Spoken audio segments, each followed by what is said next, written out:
There is one thing and one thing only we're talking about today. This is it. The Hoosiers have their chance to play their way into the NCAA tournament as they take on Michigan. We're going to preview the game, get you everything you need to know, and talk about a couple of really big results going the Hoosiers' way on the bubble. They're going to have a chance to do this. It's all in their hands. We'll see what the likelihood of them winning today is on today's episode.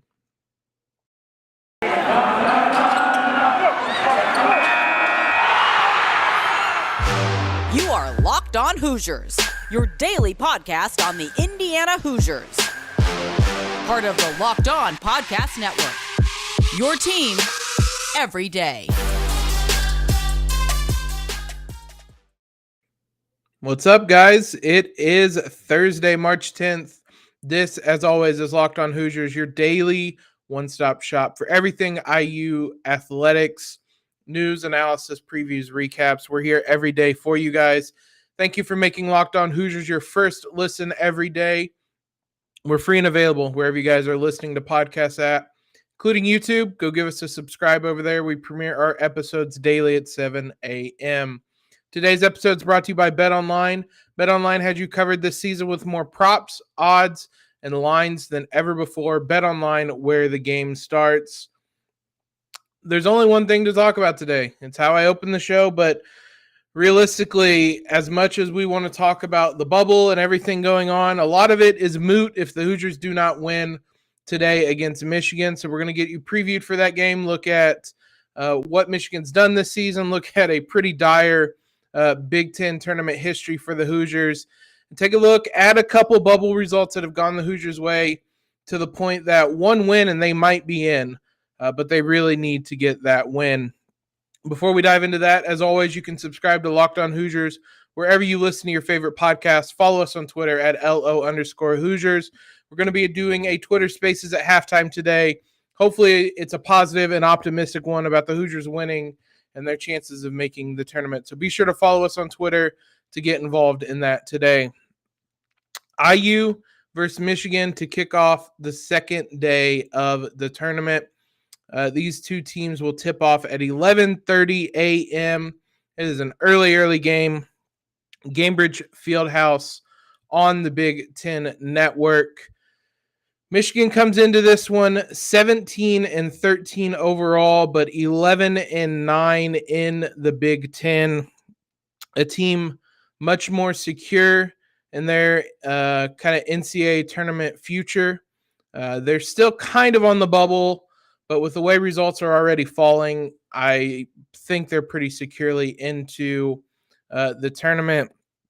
That being said, it has been a wild ride for Michigan of just alternating wins and losses. Since February 10th, they have just alternated wins and losses.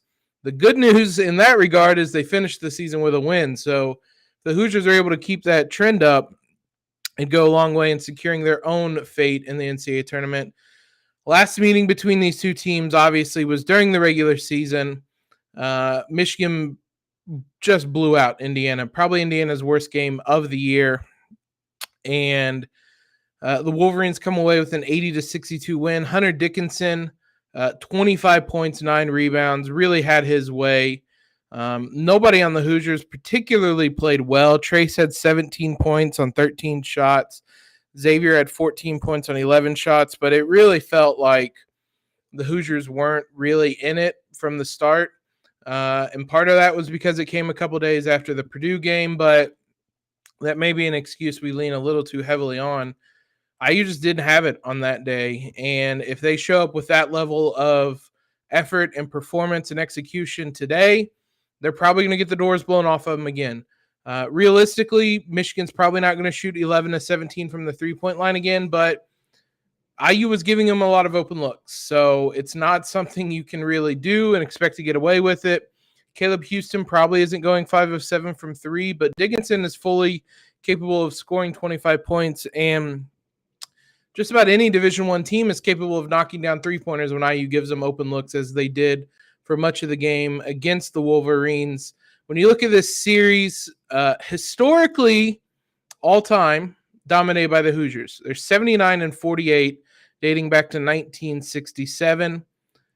Recent history, 9-game winning streak for Michigan, dating back to that started, ironically, with another memorably bad Big Ten tournament performance in 2016 when the Hoosiers lose to Michigan 72-69. Really good Indiana team that eventually went all the way to the Sweet 16. But they started off their postseason with a frustrating loss to Michigan in that tournament, and just kind of like indicative of what Indiana does so often when they enter the Big Ten tournament. So that's how this series has started, or that's how this current run of form has started for Michigan. There have been memorable games between the two teams. 2013 obviously had a pair of them. There was a string of 4 straight meetings where the two teams were both ranked. So there's been some high-level games, some really fun games. But of late, Michigan has thoroughly dominated this. That game in 2016, Michigan won by 3. Every game since that, Michigan's won by double digits. They won by 30, 24, 23, 18, 16. Again, just thoroughly dominant Michigan has been of late. So IU's really going to have to buck the trend in a couple of ways, because on top of that, IU has been just awful in the Big Ten tournament, and everybody knows kind of those stats. IU is 13-23 all-time in the Big Ten tournament, a 36.1% win percentage. That's the 4th lowest in the Big Ten. The 2 of the 3 teams below them have just joined the Big Ten in Maryland and Nebraska. If you just look at sheer number of wins, the 13 wins is the 5th lowest, and 3 of the teams below them, Maryland, Rutgers, and Nebraska, haven't played in every Big Ten tournament. So really the only team that is as bad as Indiana is regularly in the Big Ten tournament is Northwestern. I used 13 wins, 7 of them came from Mike Davis. So outside of that one stretch there with Mike Davis in charge, IU is just always awful in the Big Ten tournament. They've only had 3 wins since 2014 on. 2015, they beat Northwestern. 2017, they beat Iowa. 2020, they beat Nebraska before the world shut down, basically. So, I mean, when I say I haven't had a lot of confidence in Indiana in the Big Ten tournament, I just laid out all the reasons why. They are good for maybe 1 win every so often, and then dumping out of the tournament. 1 win, though, could be enough this season. That's all we really are asking of them right now, is to get that 1 win. It's going to be a tough one, though, because Ken Pom predicts the Hoosiers to lose by 2 points, 70-68. It's a 46% win probability for the Hoosiers. Michigan is favored by 2 on BetOnline with an over-under of 136.5. This is going to be a tight one, which makes it all the worse that we're going to have to sweat through 40 minutes of this to start off the day. Maybe not start off the day, but way too early in the day, we're going to be sweating through this one. So what does Michigan have to offer? Because we've said a couple times they were unseasonably good against the Hoosiers. What are they normally like? We're going to dive into their scouting report, some of the names that I'm sure you guys know to watch out for. First, though, I mean, man, I love March Madness, but I can't remember the last time I actually went deep or even won any money in a bracket pool. I'm hedging my bets this year with Stat Heroes NCAA Pick'em contest. Stat Heroes NCAA single game pick'ems pits the star players against each other in an amazing hybrid between fantasy and sports gambling. You can start focusing on the players you know best with gameplay that doesn't rely on big spreads and long odds or funky props. Stat Hero gives you the advantage, resulting in their gamers winning 4 times more often. Why? Because Stat Hero eliminates the mystery about who or what you are going up against. They simply post sets of players for you to take on with a set of players that you choose. Stat Hero is the easiest and fastest way to get your sports action fix. It's simple, sleek gameplay that's going to have you guys playing within minutes. That's what daily fantasy is meant to be. Sign up for free right now at stathero.com/lockedon. Use the promo code LOCKEDON, and you're going to get a 100% instant deposit match. They are doubling your money just by using that promo code LOCKEDON. Go to stathero.com/lockedon. Use that promo code to get your 100% instant match. Terms and conditions do apply. Thanks again for making Locked On Hoosiers your first listen every single day, guys. Make sure to check out Locked On Bracket Breakdown March 14th right here on the Locked On Hoosiers podcast feed and YouTube channel. College basketball experts Chris Gordy, Andy Patton, and betting expert Lee Sterling gives you an in-depth breakdown on every single matchup. Speaking of matchups, what do the Hoosiers have in store for them in Michigan? Let's take a look first at KenPom with some of the advanced numbers. Really, this is a really good offense and a pretty bad defense that the Hoosiers are coming up against. As always, since we've gotten into Big Ten play, I kind of sort it by Big Ten play because that's just really how they've been playing lately, and especially in the conference. So Michigan comes in with the fourth best offense in the Big Ten, 110 points per 100 possessions, but the 11th best defense. So kind of the opposite of the Hoosiers when you look at that. It's going to be strength versus strength and weakness versus weakness. They are third in effective field goal percentage, seventh in turnover percentage, third in offensive rebound percentage. A lot of that comes from Hunter Dickinson. You can guarantee that he is going to have some type of say in this one. He had a pretty big say in the last one. Now, as we said, they shot unseasonably well against the Hoosiers. 33.9% is what they shoot typically from the three-point line. That is 11th in the Big Ten Conference. They counter that by being the best team inside the arc at 53.5% and the best free throw shooting team as well. They do not turn when they do turn the ball over, I should say, they're average at turning it over, but it is not live ball turnovers. They're third in steal percentage offensively. They just don't focus on the three-point line.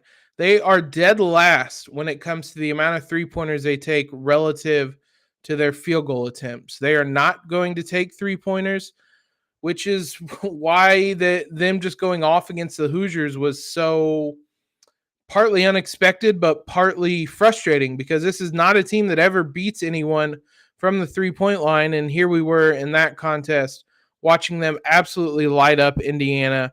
They hit 15 threes against Nebraska. They put up 102 points in that game, and then had no other games this season where they had more than 11 three-pointers. They hit that mark a couple times, but Indiana was the only other conference game where they hit double-digit three-pointers. So wildly frustrating. Excuse me, the Purdue game they did as well. They hit 12, but wildly frustrating. That was just out of the norm for them, and that's what led to just so much just annoyance almost at how Michigan won that game, because they're just never going to that's just not how you anticipate they're going to beat you. They're going to typically beat you just by getting the ball inside and using their size. And really, they kind of have to outscore you because they are a bad defense. 11th in efficiency, as we said. 12th in effective field goal percentage defensively. 11th in turnover percentage. They're not going to turn you over. They're going to put you put you on the line. They're 10th and defensively, or 10th defensively in free throws attempted per field goal attempted. So they're going to send you to the line. That's not great news for a Hoosier team that doesn't shoot the ball well there typically. They're average at defending the three-point line. Again, doesn't really matter for the Hoosiers, but they are 12th in defending inside the arc and 10th, 10th in defensive free throw percentage. That's just luck. But 12th in steal percentage. So in layman's terms, they are not going to turn you over. They're going to put you on the line. They don't defend inside the arc, and they don't get steals.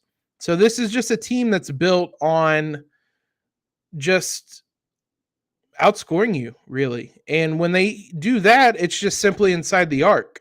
So that is going to be the MO for this team. I don't think this game's going to look anything like the last Michigan game, because the last Michigan game was just completely different from what they do most of the season.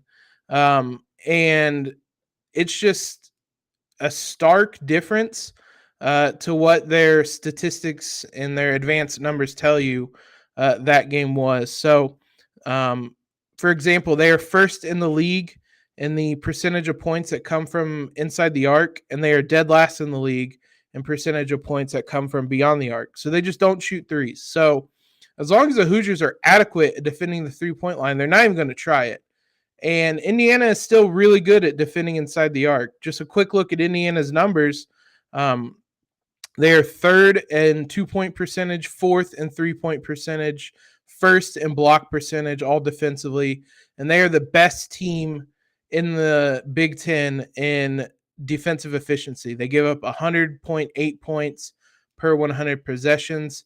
Ironically, that's what they score offensively, which ranks them 10th. So this is going to be strength versus strength, weakness versus weakness.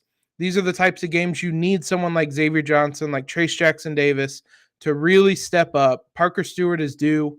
It'd be big if he is able to knock down some shots. We've mentioned a couple names for Michigan. I'm sure you guys know most of them. Hunter Dickinson obviously is going to draw a lot of attention for the Hoosiers. Averages 18.4 points per game, 8.5 rebounds as well. He is their guy. He's one of the best players in the Big Ten this season. They are, I don't want to say reliant on him, but he's a big part of what they do. A lot of those numbers about them offensively come because he is such a good player. He was second team All Big Ten with Trace Jackson Davis this season. Eli Brooks, 12.2 points per game. He's one of their very few good 3-point shooters. He's the best in terms of percentage on the team at 38%, attempts just over 4 a game. Caleb Houston, the freshman out of Canada, he's one, as we said, that kind of lit up the Hoosiers a little bit, but he only averages 10 points a game and only shoots 36% from the 3-point line on 4.8 attempts per game. If you look at conference play, it's 11.4 points, and he's shooting 39% from 3, but I'd imagine a lot of that came from that IU game. In conference play, Devontae Jones is averaging 11.6 points per game as well, but again, 27% shooter from the 3-point line. So there's only a small handful of people you need to worry about on this team offensively, but they're going to draw a lot of attention. In conference play, Hunter Dickinson scored 20 points per game. So he's going to draw a lot of attention, and the keeping Trace out of foul trouble is going to be paramount. He's been better about that, especially against some of the bigger players he's defended. He did well against Zach Edey. He did really well, I thought, against Zach Edey and Travion Williams last week against Purdue. That was an issue at times. That first Purdue game, the Illinois game, but seems like at least recently he's been better about it. Knocking on wood on this. I do not want him to immediately get in foul trouble. But that is going to be paramount as well. Just the Hoosiers need to give themselves a chance. And if they do things like fouling, like putting them at the line when they're already a good shooting team, and by giving up just wide open 3-pointers like they did in the last meeting, that's not how you help yourself. And the Hoosiers need all the help they can get right now, because as we're about to talk, the bubble has given the Hoosiers so many chances. There are a couple of big results that went the Hoosiers' way, and that means that there's a decent chance one win might get them into the tournament. We'll talk about what those games that went IU's way were here in one moment. March Madness is less than a week away, and that means you need to start thinking now about where you're going to be running your brackets this year. Are you going for the usual, or are you going for the best? We've done our homework, and we're going with the best at RunYourPool.com. Along with standard brackets, Run Your Pool offers game types like Survivor or Pick'em, both really fun in their own way. They have options to edit scoring, and they offer more intel to make your picks. All stuff you guys are not going to find at ESPN or CBS. Plus, they offer full white glove customer support, custom branding, and one of the easiest 3-minute setups you'll ever find. Clearly, we believe in Run Your Pool because we're running our brackets here, like we just said. There's no truer test. If you want to play against us for a shot at a cash prize, join us at runyourpool.com/locked-on. While you guys are over there, you can create your own brackets for your friends, for your families, for your coworkers. Enter promo code PUREMADNESS, all one word, at checkout for $10 off your custom pool. All the rules and details will be made available there. That's runyourpool.com/locked-on for your chance to win a cash prize. We look forward to seeing and beating you there. It's that time again. It's that time of year again as college basketball's tournament is finally upon us. From all the latest odds, contests, and player props, BetOnline.net is the number one source for all your sports betting needs and info. BetOnline remains the best spot for all your sports scores, podcasts, and news this season. It's not just basketball either. BetOnline is your continued source for all your sports wagering information needs, including live betting and your favorite Vegas casino games. Head to the website today or use your mobile device to learn more about the trends and actions. We mentioned Michigan State is favored by 2 points. If you really think the Hoosiers are going to be able to go dancing this year, you can take that. I am too nervous about just the history of the Big Ten tournament to take that. Excuse me, they are now a 3-point favorite. I wrote that down before or earlier in the day. As I record this, Michigan is a 3-point favorite. So if you're feeling optimistic, head on over to BetOnline, lay down some money today. BetOnline, where the game starts. As we mentioned, the bubble was very, very kind to the Hoosiers on Wednesday. First off, Wake Forest is beaten in overtime by Boston College, a huge upset by the Golden Eagles that does wonders for the Hoosiers.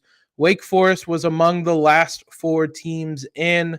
Getting upset like this is a really, really good way to play your way out of the tournament.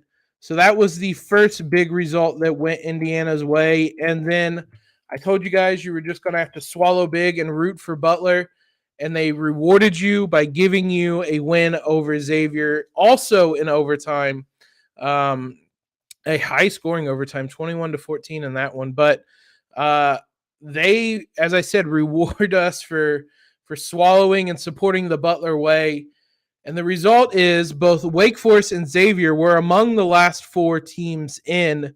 Both of them lose on day one of their tournament, or for day one for them at the very least. And that means that the bubble is significantly weaker, and a Hoosier win over Michigan very well could get them into this tournament. It would not be secure.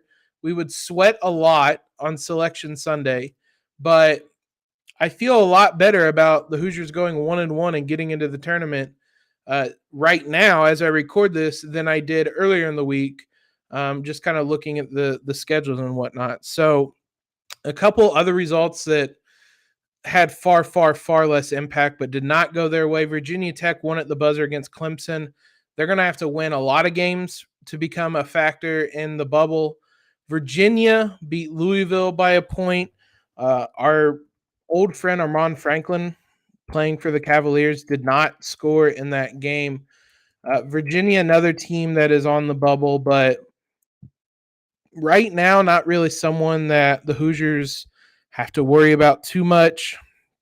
Virginia among the next 4 out group, so another team that is going to have to win a lot for them to get into the conversation and start battling with the Hoosiers. So Those two had far less of an impact. In reality, the Hoosiers really, really, really, really need a win. They win this one. It looks really good. Anytime you can win a pivotal game like this late into the season, this kind of close to Selection Sunday, it seems to hold a little more weight. Hoosiers need this one. Even if they lose at this point, it's going to be interesting because the bubble is imploding right now. I don't know what to think if the Hoosiers lose. It's going to be close, and you're going to have to sit through Selection Sunday anyway, but you'll win, and you're going to feel pretty good about this one. So let's get that win today. Let's take some of the anxiety out of Selection Sunday. But if I know this Hoosier team at all, that's probably not going to happen. Regardless of what happens today, we will be with you tomorrow to recap it, hopefully to give you a preview of an Illinois game, talk about the good news with the bubble, things of that nature. Thanks again, guys, for making Locked On Hoosiers your first listen every day. Now make your second listen Locked On NFL Draft. Ryan Tracy and former NFL cornerback Eric Crocker bring the NFL Draft to life every day with insight and analysis on college football prospects and NFL front offices. It's free and available wherever you get podcasts. Appreciate all the love, guys. This is the best time of year watching college basketball nonstop. Hopefully it includes the Hoosiers in March Madness. Follow us on Twitter if you haven't already to join us for those halftime spaces. Subscribe to the podcast. Leave a rating and review. Most importantly, though, guys, have a great Thursday. Let's go Hoosiers.